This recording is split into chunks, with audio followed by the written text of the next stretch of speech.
what's up? Welcome back to another episode of Carversations.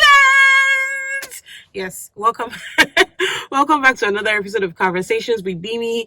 Thank you guys so much for the love on the first episode that I had, and I got your feedback and you guys said you're so interested in conversations. So here I am with another episode of Car Conversations. Anyways, Bemi here for those of you who do not know me. Okay, just in case you're new here, quickly, conversations are car conversations that I have with you guys, discussions that I have with you guys about things that are affecting the daily lives of the average Nigerian. Yes, the average Nigerian like you and I, daily things affecting our lives. If you haven't seen the first episode, I'll link it up here so you guys could check it out. You guys, like I said, conversations are not long videos, so don't let me ramble too much. So today's episode, guys, we're going to be talking about something that I know affects each and every one of us in one way or the other, and that is house hunting issues, house hunting saga. So basically, if you do not know my channel, if you do not know me very well, my husband and I recently just moved out of our old apartment and we just got a new apartment, and it was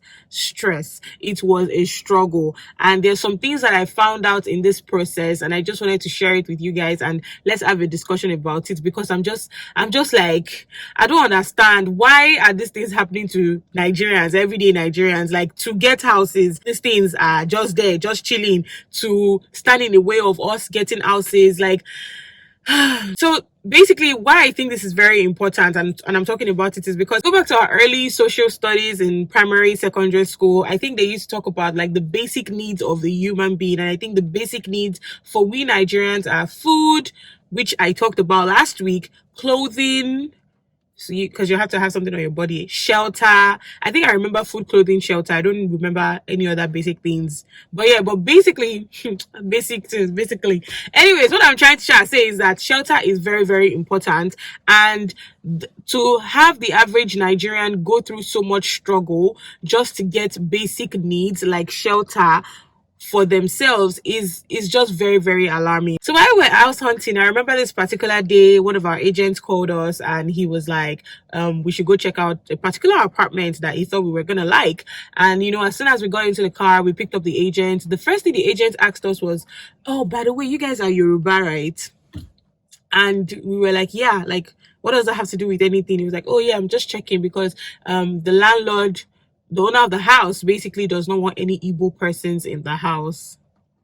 And I just turned to my husband and I'm like, that doesn't even make any sense. And honestly, it didn't even make any sense to me. What's the difference between having Igbo people and Yoruba people in your house?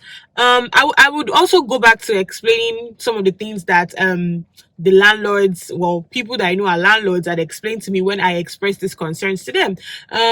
Other concerns that, you know, arise from people getting basic needs, basic shelter is if you're a single woman, most landlords don't want to rent out to you in Nigeria. Well, at least in Lagos, they don't want to rent out to you. If you're even a woman, a mom, you know, a woman that has a child, but maybe like your husband is abroad, most landlords don't want to rent to people like that. And I can't seem to understand why, because a lady talked about how she wanted to get a particular apartment and she went to see the owner of the house, and the owner of the house was also a lady that her husband lived abroad.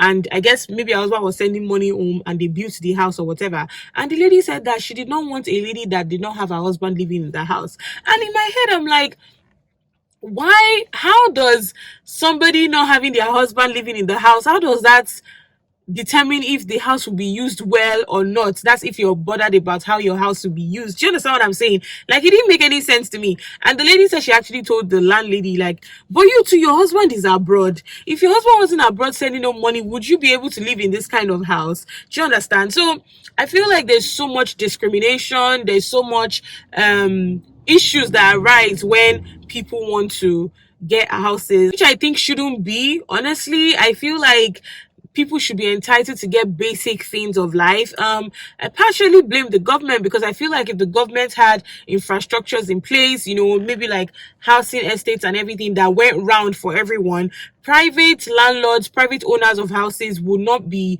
determining who should live here, who should not live here. They even go as far, some people even go as far as saying, you know, I don't want any Muslims in my house, I want only Christians, I don't want any Christians, I want only Muslims. Even as far as denominations, like, yes, I'm a Christian, but I don't want any Catholics in my house. I only want Pentecostals. I don't want celeb people in my house. I only want Pentecostals.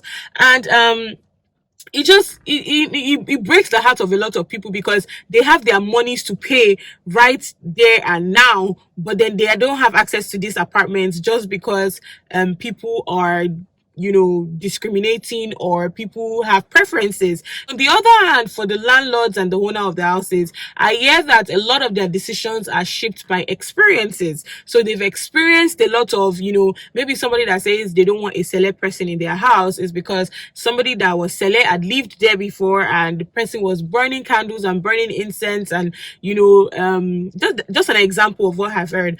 Or maybe you don't want you don't want an Igbo person in your house because maybe the Igbo person did not take care of the house well. So what I'm just trying to say is that their decisions are shaped by what they've heard and their experiences. And because it's a private property, they are also entitled to make their decisions. But then again, it hampers and hinders people's progress in getting basic things like shelter. Basically, that's just what I'm coming here to rant about.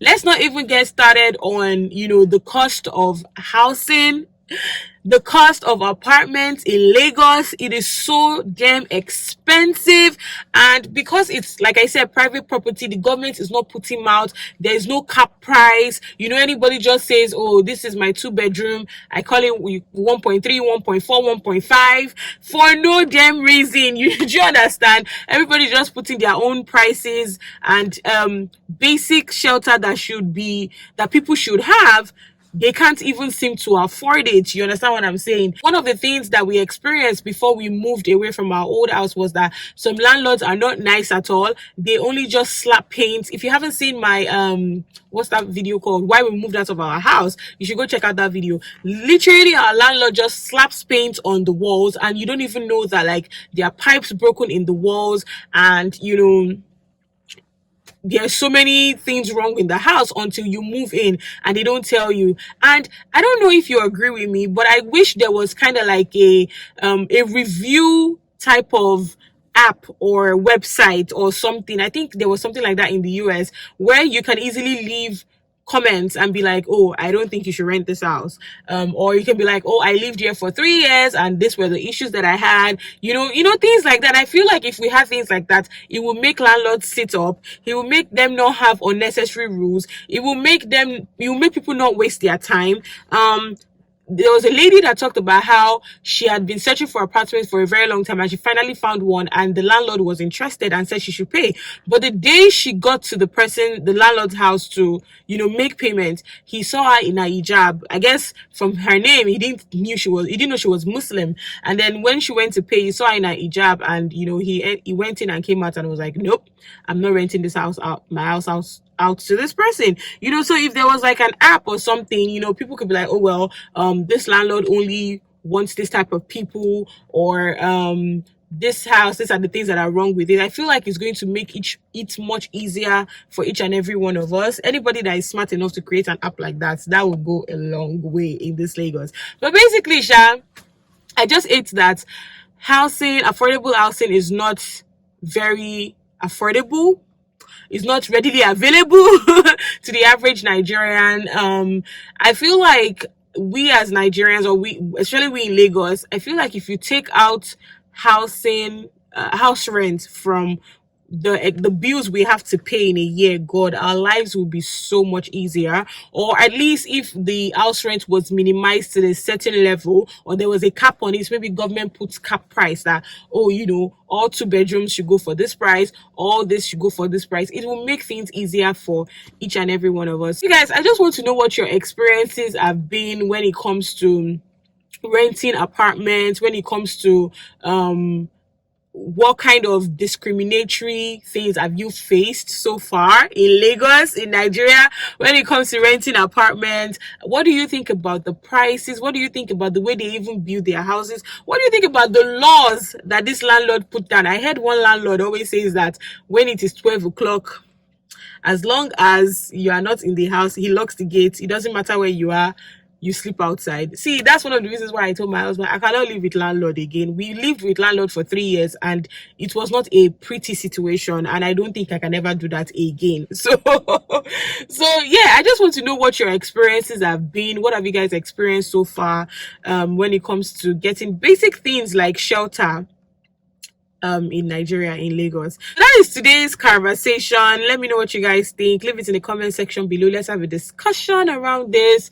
And also, I need to say that if you guys need me to talk about some things, feel free to email me or send me a DM or leave it in the comment section and be like, oh, Gbemi, on the next episode of Conversations, you should talk about this. I mean, I already have a bunch of things I want to talk about, but you know, if you also tell me what you're interested in, I will talk about it. Okay, so thank you guys so much for watching this video, watching this episode today. Let me know, leave a comment in the comment section down below.